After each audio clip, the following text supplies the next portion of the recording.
Երևի արդեն սկսենք մեր միջոցառումը և միջոցառումը սկսելուց առաջ ուզում ենք շնորհակալության խոսքեր ուղղել հայկական ճարտարապետություն ուսումնասիրող կազմակերպությանը մեզ ընդունելու, տարածք և ժամանակ տրամադրելու համար։ Որպես սկիզբ նախ ներկայանանք ովքեր ենք մենք և ինչու ենք այստեղ եկել, ինչու ենք ձեր կազմակերպությունը ընտրել։ Մենք ներկայացնում ենք Երևանի Լեոյի անվան համար 65 ավագ դպրոցը։ Այս տարի ԿԳՄՍ նախարարությունը որոշել է ավարտական դասաների վերջին զանգը վերափոխել վերջին դասի և այն անվանել է մշակութային։ Իսկ այս երիտասարդների խումբը ներկայացնում են Լեոյի անվան դպրոցի կերպարվեստ և ճարտարապետական դիզայն հոսքի շրջանավարտներն են։ Իրենց ավարտական տարվա աշխատանքներից մեկը գործնական էր, մենատան նախագիծ, իսկ մյուսը տեսական, հայտնի ճարտարապետների կյանքն ու մասնագիտական գործունեությունը։ Իսկ ավարտելուն պես նրանք պետք է անմիջապես իրենց ուժերը փորձեն ճարտարապետաշինարարական համալսարանի, ճարտարապետություն և դիզայն ֆակուլտետներում ուսանելու համար։ Ուստի այս մի քանի հանգամանքներ նկատի ունենալով իմ ընտրությունը կանգ առավ ձեր կազմակերպության վրա։ Այսինքն ես ցանկացա մասնագիտական առարկայի շրջանակներում որպես վերջին դաս ծանոթանանք հայկական ճարտարապետություն ուսումնասիրող կազմակերպության գործունեությանը։ Այս մոտեցումը կարծում եմ թույլ կտա վերջին դասը առավել արդյունավետ և տպավորիչ կերպով յուրացնելու համար։ Այժմ այն մեծ տեղեկույթից, որ տրամադրվել է ձեր կողմից, մենք ուզում ենք շատ փոքր ծաղկաքաղ անել ձեր կազմակերպության երկու հիմնադիր անդամների և իրենց ծավալած գործունեության մասին։ Իսկ դրանից հետո, եթե կուզեք առավել շեշտադրում անել և հետաքրքիր պատմություններ անել, մեծ հաճույքով կլսեմ ձեզ, ինչի համար առավելապես եկել ենք։ Շուրջ 40-ամյա գործունեության ընթացքում հայկական ճարտարապետություն ուսումնասիրող կազմակերպությունը հավաքագրել, անվարել է հայրենիքի պատմության ու մշակութային արժեքներին վերաբերող մեծաքանակ և բազմաբնույթ տվյալներ և ֆիլմեր։ Դեռևս 1990-ական թվականների կեսերին կազմակերպության հիմնադիր նախագահ դոկտոր Արմեն Հախնազարյանի հետ արձարծված խնդիրն ինչ-ինչ դժվարությունների պատճառով հնարավոր չի եղել կյանքի կոչել։ Այս հանդեսով սկսվում է կազմակերպության վաղեմի ծրագրերից մեկի իրագործումը։ Մշակութաբանական և հատկապես նյութական մշակույթի հուշարձանների ուսումնասիրություններին նվիրված կիսամյա սույն հանդեսին խորհրդանշողերում տրվում է վարձք անունը, ի նշան նախնյաց հիշատակները վառ պահելու գաղափարի առջև սերունդների ունեցած պարտքի և դրա քայլ առ քայլ մատուցելու առաքելության գիտակցման։ Վարձք կիսամյա հանդեսի անդրանիկ համարն ամբողջապես նվիրվում է ՀՃՈ կազմակերպության հիմնադիր նախագահ ճարտարապետության դոկտոր Արմեն Հախնազարյանի անվան հիշատակին։ Հայրենի հողից ծնունդ և սնունդ առած ազգերի մեծամասնությունը հիմնականում իր գոյությունը պահպանում է իր հայրենիքի համար և իր գոյության ընթացքում տարբեր ստեղծագործություններ է արարում ի շահ և ի պահ հայրենիքի։ 1894-ից 1923 թվականներից հետո, արդեն ցեղասպանությունից հետո, մեր մեծ հայրենիքի հիմնական տարածքները բնակվում են Թուրքիան և վերջինիս հոգատությամբ ստեղծված Ադրբեջանին։ Եվ այդ բնակցված տարածքներում ցավոք դեռ կային վերապրող հայեր, ովքեր որ փաստացի զրկվեցին իրենց նախնիներից ժառանգված ու տարեդար փոխանցված ժառանգությունից, որոնք իրենցից ներկայացնում էին բավականին մեծ մշակութային թանկ մեծ մշակութային արժեքներ։ Ու նաև նրանք զրկվեցին այն հնարավորություններից, որ իրենք ինքնուրույն կարող էին իրենց հայրենիքի համար ստեղծագործություններ կամ մշակութային արժեքներ ստեղծելուց և հարստացնելուց։ 1920 թվականին, երբ որ Հայաստանի սահմաններն արդեն ձևավորվեցին, այն ձևավորվեց մեծ հայրենիքի 1/12 մասից պակաս ծավալ մակերեսին ընդգրկմամբ Արմենիա մայորի և Արմենիա մինորի տարածքների հիման վրա։ Եվ ցավոք սրտի տարածքների մեծ մասը, որոնք անցել էին Ադրբեջանի և Թուրքիայի տիրապետության տակ, բավականին իրենցից բավականին մեծ արժեք էին ներկայացնում հենց նյութական մշակութային արժեքների համար, քանզի այդքան արժեքները ամբողջը անցան Թուրքիայի եւ Ադրբեջանի տիրապետության տակ։ Եվ ահա 1900 այդ ցեղասպանությունից հետո արդեն հայաթափ գավառները պետք է վերաբնակեցվեր եւ Թուրքիան որոշում է Բալկաններից եւ Միջագետքից ու նաեւ այլ հեռավոր երկրներից այլ թուրքերի եւ այլ մահմեդական ազգերի բերել եւ վերաբնակեցնել։ Սակայն վերաբնակեցնելու ընթացքում տարածքներն իրենցից ներկայացնում էին շատ մեծ արժեքներ։ Ամեն դեպքում հայերը թողել էին իրենց հետքը նյութական մշակույթների տեսքով, կային հուշարձաններ, ճարտարապետական ինչ-որ շինություններ, որոնցում կար հայերի ձեռագիրը։ Եվ այսպես Քեմալական Թուրքիան որոշեց թուրքերի գործը շարունակել եւ արդեն նոր ցեղասպանություն կատարել, սակայն հետմահու կարելի ասել այն ոչնչացված հայերի հետևից թողնված մշակույթը վերացնել, այնպես որ այդ տարածքում ուղղակի հայեր չեն եղել։ Եվ ահա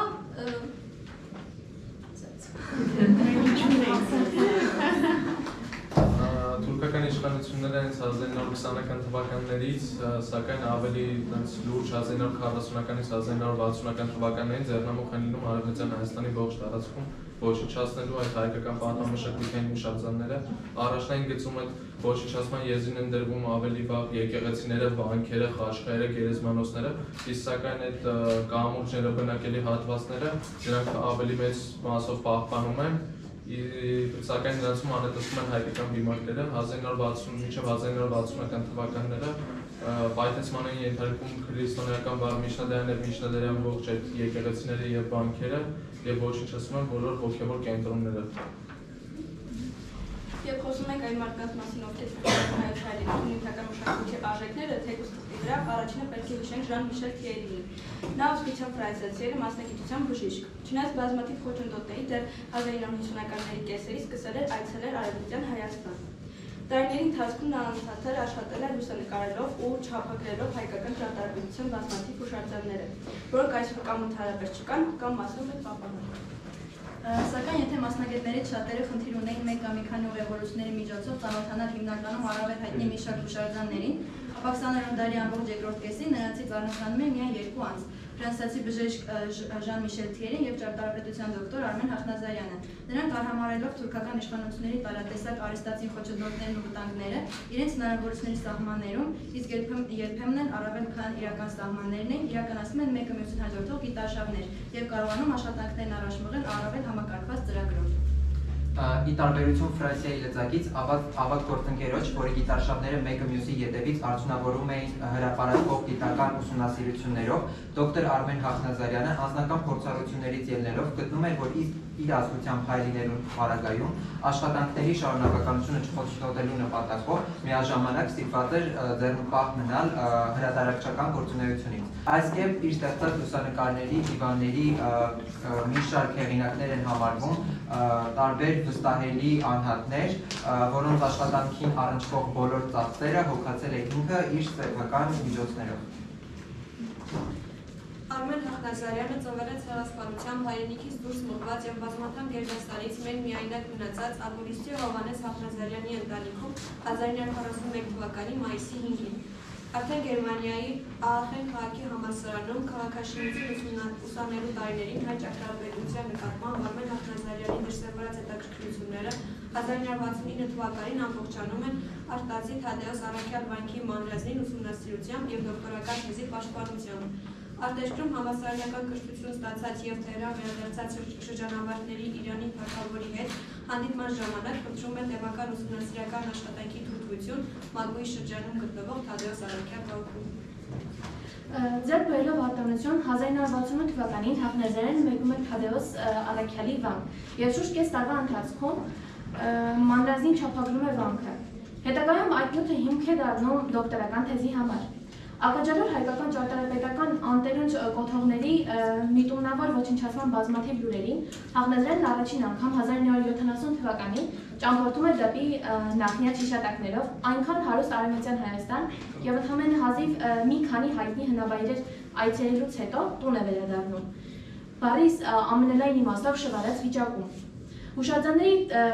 ահռելի ծավալը եւ մյուս կողմից այդ աշխատանքներին ձեռնամուխ լինելու համար նյութական միջոցների բացակայությունն անելանելի կացության մեջ է դնում Հախնազարյանի։ Ելքը գտնում է ամուսնու մտականություններին հաղորդակից գերմանուհի ճարտարապետ կինը Մարգրիտ Հախնազարյանը, որը հաջորդ ճամփորդության դրամն ապահովելու համար առաջարկում է վաճառել ամուսնական մատանին։ Այդպես էլ արվում է, բայց երկրորդ ճամփորդությունից Հախնազարյանը վերադառնում է ել առավել մտադանջ եւ վերջնականապես վարակված Արևմտյան Հայաստանի հուշարձաններն ուսումնասիրելու այլևս անբուժելի հիվանդությամբ։ Շուտով երջանիկ օրինաչափությամբ Հախնազարյանը ծանոթանում է ծննդով մոկցեցին նյույորքաբնակ ֆիզիկոս Վազգեն Բարսեղյանի հետ, որը նյութական աջակցության շնորհիվ էլ 1970-ական թվականներին իրագործում են դեպի Արևմտյան Հայաստան թվով 6 յուրաքանչյուրը շուրջ 2 ամսյա տևողությամբ ճամփորդություն։ 6-րդ ճամփորդության ավարտին, երբ արդեն լուսանկարվել եւ չափագրվել են հարյուրավոր պատմական հուշարձաններ, ուրվագծվում է դերևս բազում գիտարշավների իրականացման անհրաժեշտությունը։ Ամեն ինչում աջակից ունենալով հայ ճարտարապետության նույնքան հարազատորեն կապված կողակցին, Հախնազարյանը շուրջ 2 տասնամյակ շարունակում է կազմակերպել մեկը մյուսին հաջորդող տևական գիտարշավներ դեպի Արևմտյան Հայաստան, Փոքր Հայք եւ Կիլիկիա, նվիրական գործի կայացման անխնա իսպառ դնելով ընտանեկան սահմանափակ նյութական բոլոր միջոցները։ Աշխատանքներն ավելի կազմակերպված ունի մեջ դնելու եւ հնարավոր հովանավորչություն ձեռք բերելու մտադրությամբ 1978 թվականին Արմեն Հախնազարյանը Գերմանիայում հայկական ճարտարապետությունն ուսումնասիրող անվանումով պաշտոնականացնում է հասարակական մի կազմակերպություն, որը ըստ էության արդեն գրեթե 1 տասնամյակ անպաշտոն կենսագրություն ունի։ 1983 թվականին Հախնազարյանը առաջին անգամ այցելում է Խորհրդային Հայաստան։ Վաղորդ ժամադրությամբ նույն օրերին Հայաստանում էր գտնվում հայկական ճարտարապետությանը առնչվող հարուստ մանրաժապավեններով հրատարակելու ծախսաշատ գործը ստանձնած ֆիզիկոս Վազգեն Բարսեղյանը։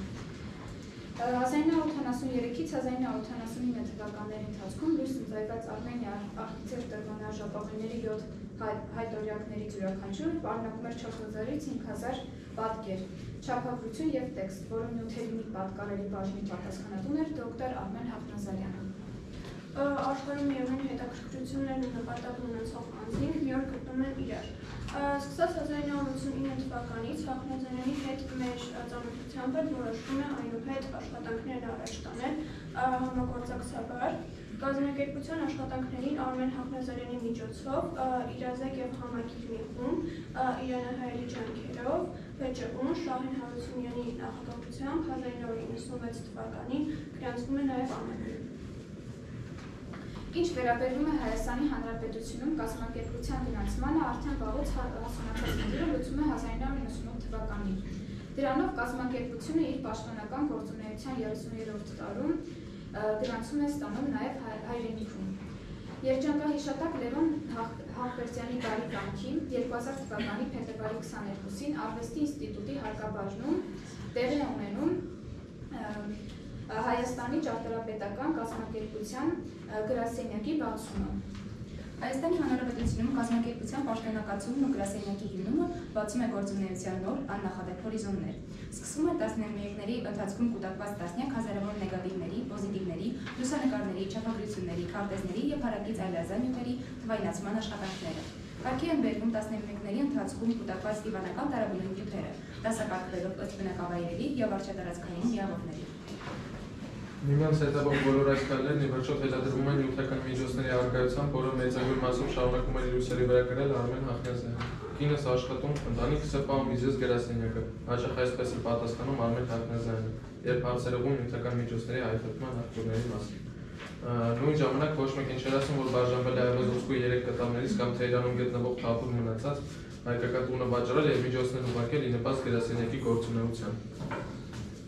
Ափսոսում էր, որ չէր կարող մասնակցել հատկապես Արևմտյան Հայաստան ձեռնարկվող գիտարշավներին, բայց ժամանակ էր գտնում մասնակցելու գոնե կարճատև արշավներին։ Դոկտոր Արմեն Հախնազարյանի գործուն մասնակցությամբ Հայաստանի Հանրապետությունում եւ այլուր վերականգնվել են մի շարք պատմական հուշարձաններ, ինչպես նաեւ Իրանում, Արցախում եւ Սյունիքում։ 2008 թվականի հունիսի 10-ին ազգային ժողովի նախագահ պարոն Տիգրան Թորոսյանի նախաձեռնությամբ պատմական Հայաստանի տարածքում կատարած ծավալուն ուսումնասիրությունների եւ հայ ինքնության պահպանության գործում ունեցած բացառիկ ծառայության, ինչպես նաեւ Գերմանիայի հիմնադրամի 30-ամյակի եւ Հայաստանի Հանրապետության 10-րդ ամյակի գրանցման կապակցությամբ կազմակերպությունը պարգևատրվում է ՀՀ ազգային ժողովի պատվոգրով, իսկ դոկտոր Հախնազարյանը ՀՀ ազգային ժողովի պատվա շքանշանով։ 2009 թվականի հունվարի 29-ին ազգային գրադարանի տնօրեն Դավիթ Սարգսյանի նախաձեռնությամբ դոկտոր Արմեն Հախնազարյանը պարգևատրվում է Հակոբ Մեղապարտի անվան շքանշանը։ Արարողության ընթացքում ընթերցվում է արդեն առողջական ծանր վիճակում գտնվող շնորհակալական խոսքը։ Մոտենում էին դաժան 90-ականները, որոնք փուլ բերվեցին մեր բոլորի, մեր ազգի գլխին։ Ջարդուփշուր արվեց ամեն բան, մի զորեղ մշակույթ, մի վիթխարի գիտական աշխարհ, մի հզոր տնտեսություն։ Ցիրուցան եղան 100 հազարավոր գիտուն ու մուտ մասնագետներ։ Բազում մարդիկ ճարահատյալ բռնեցին հայրենալրության ճամփան, իսկ մնացողներից շատ-շատերը կամ խեղդվեցին, կամ չդիմանալով այդ կյանքին վախճանվեցին։ Սակայն կային նաև այն մարդիկ, ովքեր մնացին անվեհեր, անպոտրում իրենց անելիքին, տեսլականին, իրենց ուխտին հավատարիմ։ Նրանք մաքարեցին ու մաքարում են առ այսօր։ Հենց նրանցից էր Սամվել Կարապետյանը։ Նա զարկ տվեց հայկական ճարտարապետությունն ուսումնասիրող հիմնադրամի գործունեությանը, որի հիմնաքարն էր դրել մեկ այլ նվիրյալ Գերմանիայում բնակվող իրանահայ, պայծառ հայասեր գիտնական ճարտարապետ Արմեն Հախնազարյանը։ Քարը քարին դնելով Սամվելը տարիների ընթացքում հզորացրեց հիմնադրամը, ընդլայնելով աշխատակիցների կազմը, ծավալելով նրա ուսումնասիրական հետաքրքրությունների աշխարհագրությունը, բազմացնելով ներկայացնող նյութի դիտարկման ասպեկտները։ Այս ամենը նա անում է շատ հանգիստ, անտրտունջ, առանց ցուցադրական աղմուկի, մի անբացիր բացառիկ անխոնջությամբ, որը բնորոշ էր միայն իրեն, Սամվել Կարապետյանին։ Ով էր հուշարձանագետ, հայրենակետ Սամվել Կարապետյանը, բարձր շիտակ, անկեղծ, միաժամանակ հախուռ, կեղծիք չհանդուրժող, ամեն բջիջով հայրենիքով եւ հայրենիքի պաշտամունքով ապրող հայրորդի։ Մարդ անհատականություն, մարդ արժեհամակարգ, որն աշխարհ է եկել մի առաքելությամբ, տոհմականչի ձայնը եւ աներկյուղ ոգին տեղ հասցնելու առաքելությամբ, հենց ինքը դարձավ նվիրյալ առաքյան իր իսկ առաքելության։ Հայրենասեր հայրորդի, որն ամբողջ կյանքը կարողություն ու առողջությունը նվիրեց պաշտելի հայրենիքին, նրա յուրաքանչյուր հատվածով որոնելով հայկական հետքեր, ուսումնասիրելով եւ բացառիկ ու ցնցող տեղեկություններ հրամցնելով հայությանը։ Սամվել Կարապետյան, կենդանության օրոք իսկ լեգենդ դարձած հայ ժողովրդի մեծություններից մեկը, որի վաղաժամ մահն ու իրավամբ ծանր հարված հասցրեց ոչ միայն հայությանը, այլև գիտամշակութային կյանքին։ Սամվել Կարապետյանը ծնվել է 1961 թվականի հունիսի 30-ին Երևանում։ Նրա պապ բանտասարը Վան Վասիլ գյուղերից էր։ Սամվելը դեռ փոքրուց ձգտում էր ճանաչել իր արմատները տարբեր հարցեր ուղղելով իր պապերին, որոնցից շատերն էլ գուցե պատասխան չունեին։ Դեռ դպրոցական տարիներից սկսել էր ճանապարհ գնել երբեմն ընկերերի հետ, երբեմն էլ մենակ։ 1978 թվականին ընդամենը 17 տարեկանում առաջին անգամ դուրս է գալիս Հայաստանի սահմաններից եւ գնում Արցախ, այդ ժամանակ Ադրբեջանի կազմում։ Ինչն էր մոկում այդ պատանուն առանց որևէ փորձ ունենալու այդ քայլին։ Ինքն հստակ չգիտեր, միգուցե դա վերևից տրված մի կոչ է եւ հենց այդ ժամանակ է սկսում է հայկական հուշարձանները իր ուսումնասիրությունը։ Մինչ ճամփորդության ժամանակ, երբ Սամվելը սովետական Ադրբեջանի հայկական գյուղերից մեկի նախագահին ներկայանալով խնդրում է սովետական գյուղից դուրս գտնվող եկեղեցի նկարելու, նախագահը տարակից մի թուղթ հանելով տալիս է հետևյալ պատասխանը. Տղաջան, այս բանկից եկած նամակում գրված է, որ եթե մեկը փորձի լուսանկարել հուշարձանները, անմիջապես պետք է հանձնել նրան միլիցիայի բաժանում։ Լսիր, դու ինձանից ինչ ես ուզում։ Մյուս գյուղերում ոչ բոլոր նախագահներն ինձ նման կվարվեն, թեև հայ են, բայց առանց տատանվելու քեզ կմատնեն, չխաբվես հանկարծ։ Եվ այդ պահից նա հասկանում է, որ դա հենց այն ճանապարհն է, հենց այն ուղին, որին պետք է նվիրվի եւ հետագայում դա կդառնա իր կյանքի իմաստը։ 1978-ից 1980 թվականներին նա աշխատում է Երևան նախագիծ ինստիտուտում որպես բանվոր, իսկ արդեն 1980-ից 1997 թվականներին աշխատում է ՀՀ պետական մշակութային հուշարձանների պահպանության վարչությունում, այլև գործակալությունում։ Եվ նա արդեն 1978 թվականներից սկսում է ուսումնասիրել Արցախը, մանավանդ հյուսիսային Արցախը, եւ այդ ընթացքում նա կատարում է իր առաջին ճանապարհորդությունը։ 1980 թվականին նա գրում է իր հուշերում, որ ես պետք է ոտքով գնայի, որովհետեւ գումար չունեի տրանսպորտի համար,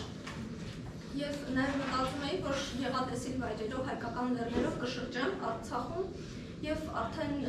Իջևանի գյուղերից սկսած նա ոտքով քայլում է մինչև Արցախի հյուսիսային շրջաններ, հասնում է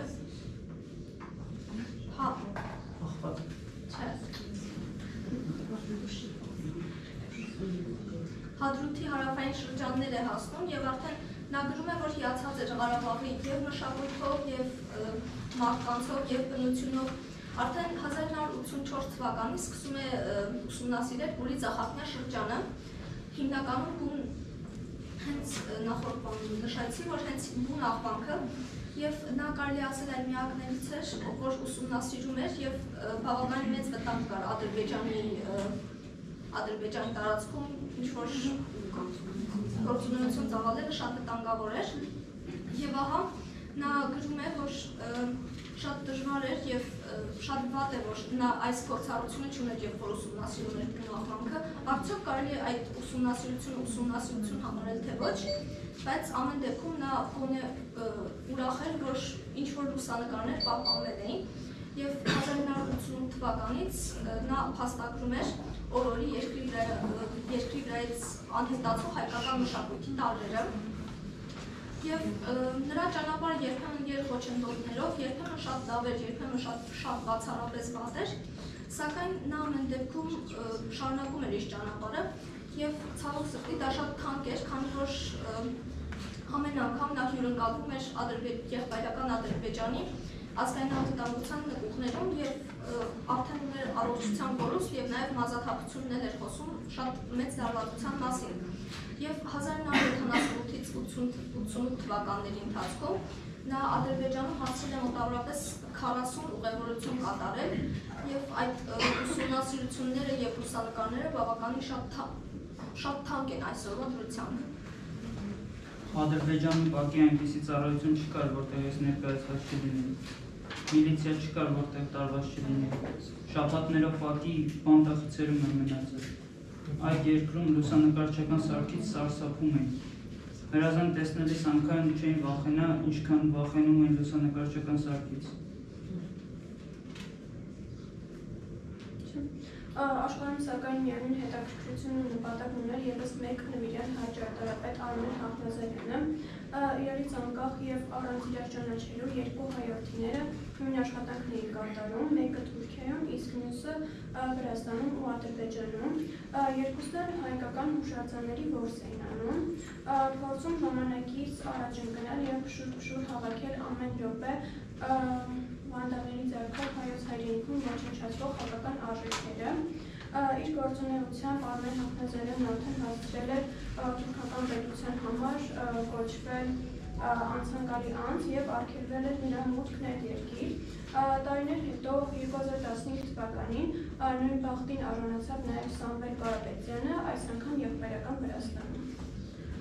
Օրերից մի օր նա խնամությունը պիտի ծանոթացներ երկու հայրենասեր անձնավորություններին։ Ծանոթանում են եւ սկսած 1990 թվականից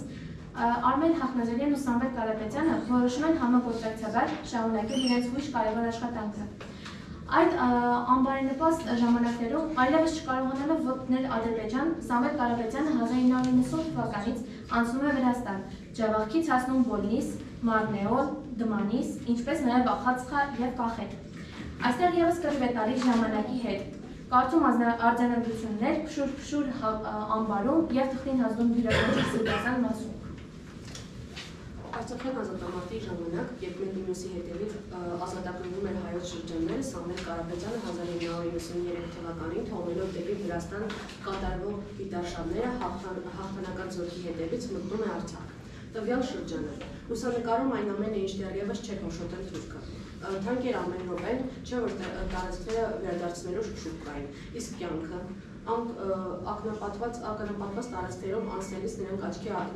առաջ շատերն էին պայթում, սակայն նա անյետյուղ առաջ էր գնում, չէ որ առաքելություն ուներ, մինչև 1998 թվականը, որը 1998 թվականում հուշարձանագետ լուսանկար կադրերի թիվը հասնում է մոտ 60,000-ի։ 1993 թվականից մինչև 2000-ական թվականների սկզբերը հավաքվում է 60 անուն պարբերական, որը եզակի է հայ իրականության մեջ։ 1998 թվականին Հայաստանում պետական գրանցում ստանձնելուց հետո Սամվել Կարապետյանը ստանձնում է դեռևս 1978 թվականին Գերմանիայում Արմեն Հախնազարյանի հիմնած հայկական ճարտարապետություն ուսումնասիրող կազմակերպության Երևանյան գրասենյակի տնօրենի պարտականությունները մինչև կյանքի վերջ։ Անվանի հուշարձանագետ նորավոր ծավալվող աշխատանքները պատշաճ մակարդակով առաջ տանելու նպատակով ներգրավում են մասնագետ նոր ուժեր, ինչպես նաև դրնել բացում սկսնակների համար։ Շուրջ 10 տարվա ընթացքում տեսանելի էին կատարված ահռելի աշխատանքները, բազմաթիվ գիտարշավներ դեպի Վրաստան, Արցախ, Արևմտյան Հայաստան, Իրան, Հնդկաստան, Հյուսիսային Կովկաս եւ այլուր։ Իրար հետևից լույս են տեսնում Սամվել Կարապետյանի աշխատությունները, որոնք անխոնջ գիտնականի ավելի քան 20 տարիների ուսումնասիրությունների արգասիքն են։ Նա աշխատում էր բացառապես առանց հանգստի, նույնիսկ առանց իրեն խնայելու։ Սամվել Կարապետյանը հեղինակ է 2 տասնյակի հասնող աշխատությունների եւ 1982-ից 2016 թվականների տպագրված ավելի քան 385 հոդվածի։ Իսկ հարցազրույցների եւ յուրաքանչյուր նոր աշխատությանը նվիրված հրապարակումների մանվա ասուլիսների մասին կարելի է անվերջ գրել։ 2007 թվականից սկսած Սամվել Կարապետյանը հիմք է դնում հայոց հայրենիքի նվիրված հայրենաճանաչության դասախոսությունների շարքի եւ հարթակ ստեղծում իր հիմնադրած դպրոցի սաների համար։ Հետագա տարիներին Սամվել Կարապետյանը հայրենաճանաչության դասախոսություններով հանդես գալով Հայաստանի Հանրապետության եւ Արցախի բազմաթիվ բնակավայրերում, դպրոցներում, զորամասերում աշակերտության եւ ուսանողության համար կազմակերպում է արշավներ դեպի պատմամշակութային կոթողներ, անձամբ ուղեկցելով նրանց։ Չէ՞ որ անվիճելի ճշմարտություն է, որ մարդը ճանաչողությամբ է կապվում, սիրում, նվիրվում ով հայրենին։ Հայրենասիրությունը երբևէ գոչերով չի սերմանվում, այլ միայն ու միայն ճանաչողությամբ։ 2010 թվականից ՀՃՈ հիմնադրամը ստանում է պետական ֆինանսավորում։ Սամվել Կարապետյանը սկսում է հրատարակել մի ամսագիր «Վարձը վերնագրով», որը յուրօրինակ եւ եզակի իր տեսակով։ Մեծ հայորդու գործունեության թագնապսակը սակայն կազմում է Հայաստանի պատմություն գրքաշարը, որը նվիրված է Մեծ Եղեռնի անմեղզողերի հիշատակի ողջունման 100-ամյակին։ Գրքաշարի նպատակն է Հայաստանի պատմությունն առաջին անգամ ներկայացնել գավառ առ գավառ, յուրաքանչյուրը գյուղ առ գյուղ։ Նա ցավոք սրտի հասցրեց լույս ընծայել ընդամենը 4 հատով, որոնք արժեքավոր նախօրինակ են նրա գործը շարունակողների համար։ Մեր գրասենյակը ծինագործարան է։ Մենք արկեր ենք արտադրում։ Թնդանոթները պետության ձեռքին են, որոնք առանց մեր արկերի չեն կարող կրակել։ Բոլոր ճակատներով պատերազմ է, քարոզչական պատերազմ, դիվանագիտական պատերազմ։ Այդ պատերազմի զենքը մեր գրասենյակում է։ Ազգի նվիրել հայի մասին կարելի է անվերջ խոսել եւ անվերջ լռել։ Գիտելիքների հզոր պաշար, կամք եւ եռանդ ունեցող մշակութային արժեքների պահապան, անչափելի ժառանգություն թողած մեծ գիտնական։ Կարելի է անվերջ թվարկել, քանի որ տասնամյակների մի քանի ինստիտուտի գործ է կատարել։ Նման աշխատանքություն ուներ թերևս միայն Հրաչյա Աջալյանը։ Մեծ հայորդու համար թանկ էր ամեն րոպեն, ամեն վայրկյանը, որը չէր ապրել հանուն պաշտելիքի, իր պաշտամունքը մեր հայրենիքը։ Ես պաշտամունք ունեմ հայրենիքս եմ, ուժեղ եմ զգում իմ պաշտամունքով, նրա կռիվը հայրենիքը սիրելն ու ճանաչելը, նրա պատգամը հայրենասեր լինելն է, իսկ երազանքներ, մեծ երազանքներ ուներ, Վանա լճի ափին կառուցած տան պատշգամբում գինի խմել եւ նշել հայրենիքի հերթական հաղթանակը։ Ես հիմա հասել եմ կյանքիս այն կետին, որ արված գործերի հաշվետվություն եմ ներկայացնում, ու եթե հանկարծ ինչ-ինչ պատճառներով չկարողանամ այն միջև վերջ իրագործել, շարունակողներ կան։ Քո բացական միշտ ներկա կլինի այսօր եւ դարերին են այն ամեն ինչ արեց Սամվել Կարապետյանը, ինչ ժառանգություն թողեց հետագա սերունդներին, աշխատություններ, հոդվածներ, մտորելու տեղի տվող մտքեր, կարծիքներ, ինչպես նաեւ իրեն հատուկ աշխատելավոճ, որը սովորեցրեց եւ պատգամ թողեց իր սաներին։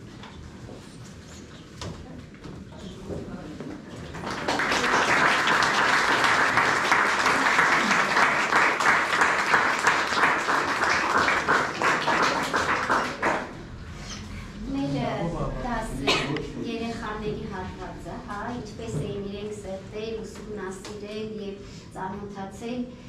մեծ նվիրյալների մասին, իրենց ասելիքը ավարտվեց, բայց ինձ համար իրենք նաեւ անակնկալ էին պատրաստել։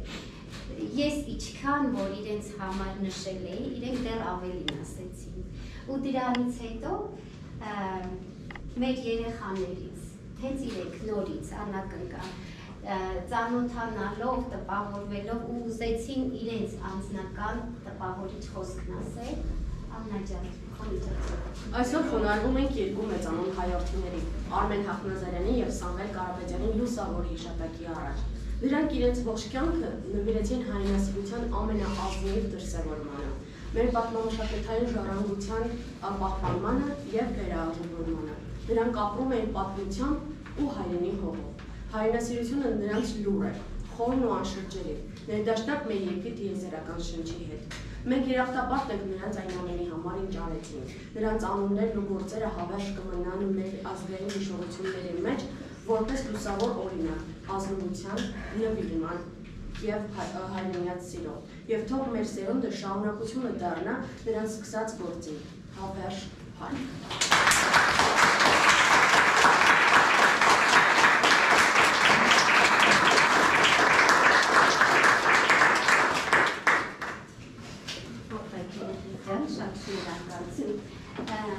Մեր դպրոցը, հատկապես մեր հոսքը, ձեզ համար անակնկալ է պատրաստել ուշանվեր, բայց մինչ ուշանվեր հանձնելը, մենք ուզենք ամեն դուք բացեք, ուղղակի, խնդրեմ, բայց մինչ ուշանվեր տեսնելը, ես մի փոքր անձնական պատմություն, եթե կարելի է։ Անձնական պատմություն։ Ճիշտ ասած, նախ ես շնորհակալ խոսք ունեմ։ Դրանից հետո, պատմությունից հետո։ Ես ուզում քանի որ նաև Արմեն Հախնազարյանի երևված հանդեսը եւ նվիրված երևում է որ լավ ընթերցել են երեխեքը, փոքրիկ եւ ինքը դխուր պատմություն է անշուշտ եւ նաև այս պահին իսատ դեռ մենք ուրախանալու տեղ ունենք, բայց հետագայում հուսով ենք ավելի այս դուրը որ տեսնում եք երեխեք, ուրեմն այդ վարձ հանդեսի մեջ Արմեն Հախնազարյանի պատմվածներից մեկը կա դուրը, որը Մշո Սուրբ Կարապետի դուրն է, այս դուրը այսինքն ցեղասպանությունից հետո որոշ ժամանակ երկար ժամանակ կորել էր եւ թուրքերի ձեռքն էր անցել, հետո Եվրոպայում մի հաջորդի ժամանակ Արմեն Հախնազարյանը տեսել էր այդ դուրը եւ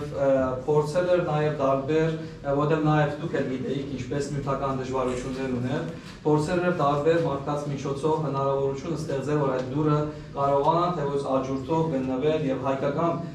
հայկական ձեռքի անցնել, դժբախտաբար այդ դուրը հետո վաճառվեց եւ այսօր գտնվում է Տորոնտոյում ինչ-որ մի անհատ հավաքածուի մեջ, բայց մեր ընկերները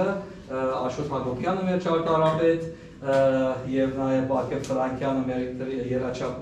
մասնագետը վերակազմեցին այս դուրը ամբողջությամբ իրանակարով եւ շուտով նաեւ մենք պիտի կարողանանք վերևում թանգարան ունենալ եւ այդ թանգարանում նաեւ այդ դուրը փայդի վրա փորագրենք, սա նաեւ Արմեն Հախնազարյանի երազանքներից մեկն է որ այդ դուրը ունենալ մեր մոտ, մեր գրասենյակում եւ վերևում էր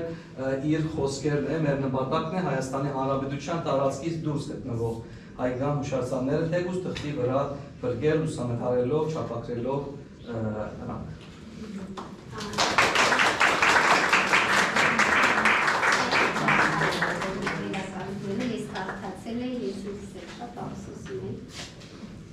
Շուտով մենք նաև փայտ ունենանք փայտի վրա եւ կարող են այցելել թանգարանը, եթե բացվի, այնտեղ էլ տեսնեն։ Իրական դուրը, այո, փայտից է եղել, ենթադրաբար հնգույզի փայտից է եղել։ Հիմա մենք պիտի փորձենք կամ նույն փայտից կամ այդ փայտով վերականգնել։ Ես մի փոքրիկ պատմություն 1990-ականների վերջներ։ Ես երիտասարդ մասնագետ էի, աշխատում էի Հայաստանի համահավաքի, հուշարձանների համահավաքի խմբագրությունում, այժմ կոչվում է մշակութային ժառանգություն։ Այդ տարի ձեր կազմակերպությունը ինչ-որ հաշվետու միջոցառման պատրաստվում մշակութային եւ մեր տնօրենը հնագետ պատմաբան Հակոբ Սիմոնյանը մեզ ուղարկեց ձեզ մոտ ավելի շուտ Արմեն Հախնազարյանի եւ Սամվել Կարապետյանի մոտ ինչ-որ նյութեր պատրաստելու։ ժամանակի սղության պատճառով ուսուցիչ տեխնիկական օգնություններ պետք։ Ուրեմն զրույցի ընթացքում, երբ Սամվել Կարապետյանն ասեց ինչ նյութի վրա եմ աշխատում, ինչ թեման է, հա, ինձ այսպես ասած, եթե կուզես մեզ հետ աշխատել, ես քեզ մեծականակ նյութեր կարող եմ տրամադրել։ Դե ուզել էի, իհարկե շատ կուզեի, բայց դա ենթադրում էր այնտեղից տեղափոխվել այստեղ։ Անցան տարիներ, այնուամենայնիվ ես Սամվել Կարապետյանի նյութերից օգտվեցի։ Այս աշխատանքը կուզեմ դուք բացեք։ Արված է մեր աշակերտներից մեկն է արել, գծագրություն առարկայի շրջանակներում և այդտեղ Սամվել Կարապետյանի մի եզակի հուշարձանի չափագրության կտոր է։ Մենք ուզեցինք այդպես իսկապես եզակի, որտեղ ինֆորմացիան է շատ խորնակ։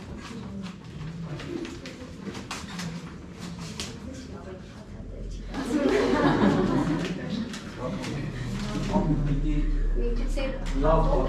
հակով է իմանավուց բացվեց։ Հա, կարս չղեք։ Չի ունասվի։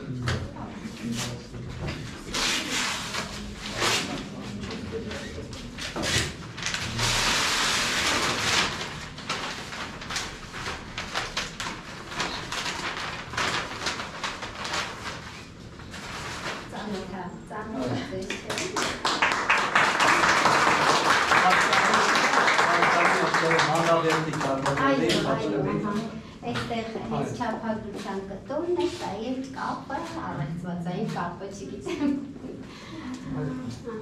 Շնորհակալություն շատ։ Մենք էլ անշուշտ նվերներ ենք պատրաստել, ճիշտն ասած, քանի այս պահն է, մենք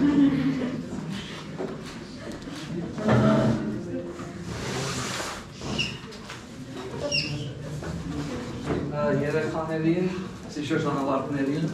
Սամվել Կարապետյանի նվիրված վարձ հանդեսն է։ Բոլորը որ ունենան, որովհետև ավարտա ճարտարապետներ կարծում եմ, կամ այլ ուղղությամբ։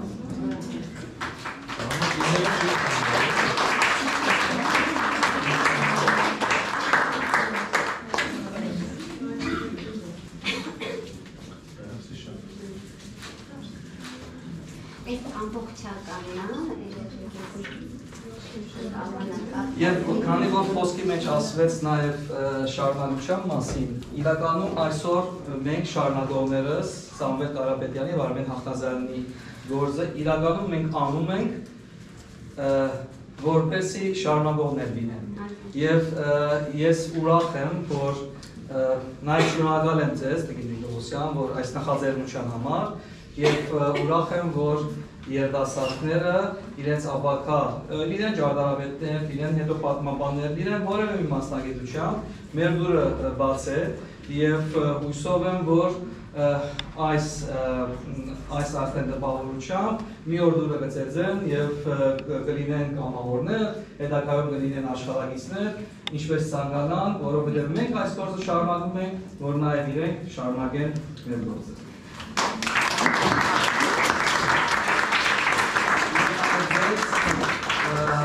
Ձեր գրադարանին, ձեր բաժնի գրադարանին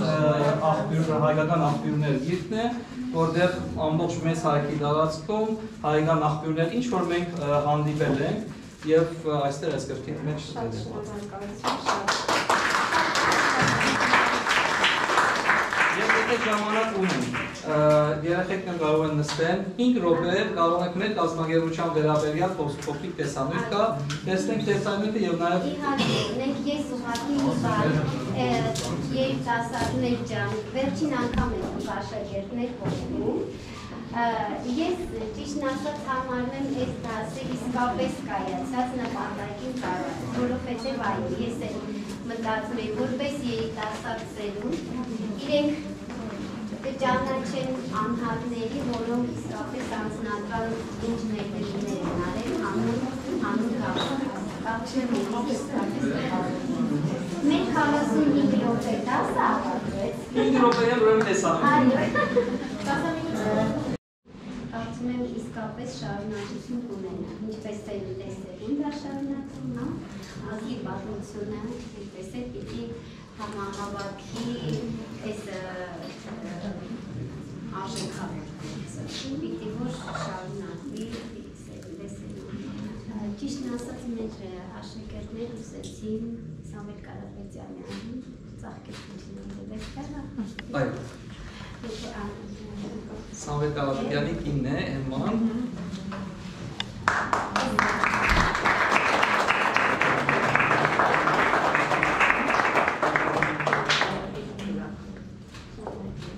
Երեխաների կողմից։ Եթե մենք խոսել ենք, պայմանավորվել ենք, եթե հյուրերից հարցեր կունենան, կարծում եմ կարող են տալ, հետաքրքրող, հա։ Ահա։ Ես ուրախ եմ և միաժամանակ հուզված, որ մեր աշակերտները, մեր երեխաները այսօր մեր նվիրատներին նվիրված միջոցառում կազմակերպեցին և ծանոթացան նրանց աշխատանքին։ Աշխատանքը բավականին բարդ է, ինչպես բոլոր դեր գիտեք, բայց միաժամանակ շատ չափազանց ուրախ կլինենք, որ նրանց հետ կապված ուսումնասիրությունը ձեր սրտերում հետք թողնի, գոնե մեկի կամ երկուսի չեմ կարող ասել, և աշխատանքը շարունակել, այդ դժվարին աշխատանքը ուրախ կլինենք ձեզանից ոչ մեկին տեսնելու մեր մեջ։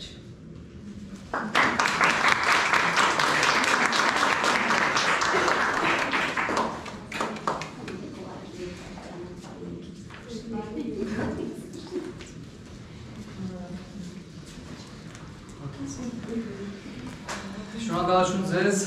Մշտապես իմացեք, որ ներդուրը բաց է ձեր գործունեությամբ նաև ձեր մյուս աշակերտների, ուսանողների համար կարող եք նաև